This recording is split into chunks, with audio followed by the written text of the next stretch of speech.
তো দেখো কি সুন্দর দেখতে হয়েছে না। আর মানুষটা একটু বাড়ি থাকলে মনে হয় না কিছু তার জন্য রান্না করি। তো এই দেখো আজকে এইটা রান্না করেছি, কি বলো তো, মিল্ক পাস্তা। তো চলো চট করে তোমরাও রেসিপিটা দেখে নাও, তোমাদের প্রিয় মানুষের জন্য অবশ্যই তোমরা বানাতে পারবে। দেখো ফার্স্ট আমি পেঁয়াজ দু রকম ভাবে কেটে নিয়েছি, এক কুচি কুচি করে আর একটু বড় বড় করে। আর এখানে রসুন কুচি কুচি করে কেটে নিয়েছি, আদা কুচি কুচি করে কেটে নিয়েছি, টমেটো আর ক্যাপসিকাম, আর সঙ্গে ছিল ধনেপাতা। আর তার সঙ্গে আমি একটা কাঁচা লঙ্কা নিয়েছি, কারণ আমরা তেমন লঙ্কা খাই না, তাই জন্য। আর এখানে দুধটা দেখো গরম বসিয়ে দিয়েছি। এখানে পাস্তা আমার সিদ্ধ করা হয়ে গেছে। আর নিয়ে নিয়েছি চিলি ফ্লেক্স, আর সঙ্গে একটা ডিম, আর নিয়ে নিয়েছি বাটার। এইগুলোই আজকে মেন, তাছাড়া আর কিছুই না। তো আর কড়াইটা গরম করতে দিয়ে একটু হালকা রিফাইন তেল দিয়ে দিয়েছি, আর সঙ্গে একটু বাটার দিয়ে দিয়েছি। তোমরা এখানে সাদা তেল ইউজ করলে খুব ভালো লাগবে। আর এই যে বড় বড় পেঁয়াজগুলো কাটা ছিল সেগুলো দিয়ে দিয়েছি কিন্তু।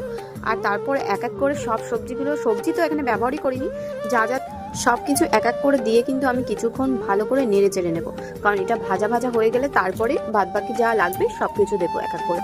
তো সাথে থাকো, পাশে থাকো, আর ভিডিওটা দেখতে থাকো। হালকা একটু লবণ দিয়ে দিলাম। ও আর তোমাদের একটা কথা বলি, এইটা খেয়ে কিন্তু তোমার দাদাভাই খুব খুব খুশি হয়েছে, বলেছে খুব সুন্দর হয়েছে। এটা শুনে না মনটা খুব ভরে যায়, কারণ একটা কষ্ট করে রান্না করার পর জিনিসটা যদি খেয়ে কেউ ভালো বলে তাহলে কিন্তু খুব সুন্দর লাগে। আর তোমরাও কিন্তু কমেন্ট করে বলো আমার এই রেসিপিটা তোমাদের কেমন লাগছে। তারপরে দেখো ভালো করে আমি ভেজে নিচ্ছি। আবার ভেজে নেওয়ার পর তারপরে দেখো একটা ডিম নিয়েছিলাম, সেটা নিয়েছি। আর এই ডিমটা এখন আমি কুচকুচ করছি তেলের উপর দিয়ে। তোমরা চাইলে আগে থেকেও করতে পারো, কিন্তু আমি এইভাবে করছি। এবার দেখো ওর মধ্যে সব কিছুর মধ্যে ডিমটা কিন্তু অ্যাড হয়ে যাচ্ছে আস্তে আস্তে। আমি কিন্তু এখানে হলুদ একদম ইউজ করিনি, কারণ হলুদ ইউজ করলে একদম হলুদ কালার হয়ে যাবে। আর সর্ষের তেলে কেমন একটা গন্ধ লাগে, তাই জন্য সর্ষের তেলটা আমি ইউজ করিনি। তো তোমরাও চাইলে করতে পারো, সেটা আমি বলছি না যে করো না। তারপরে দেখো আমি পাস্তা দিয়ে দিয়েছি। তো পাস্তাটা দিয়ে ভালো করে নেড়ে চেড়ে নিচ্ছি। আর ওপর থেকে হালকা একটু চিলি ফ্লেক্স দিয়ে দিয়েছি, আর সঙ্গে হালকা একটু নুন আর একটু চিনি দিয়ে দেবো। দিয়ে এটা কিন্তু ভালো করে আমি 2 মিনিট থেকে 3 মিনিট ভালো করে নেড়ে চেড়ে নেবো।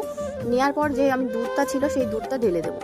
এবার দুধটা ঢেলে দেওয়ার পর কী করতে হবে বলো তো, মিনিমাম 5 মিনিট ধরে তোমাকে আবার নাড়তে হবে। ভালো করে নেড়ে চেড়ে নিয়ে কিন্তু রেডি হয়ে যাবে তোমাদের মিল্ক পাস্তা। তো এরকমভাবে তোমরাও বাড়িতে একটু ট্রাই করে দেখো, আশা করি তোমাদেরও ভালো লাগবে রেসিপিটা।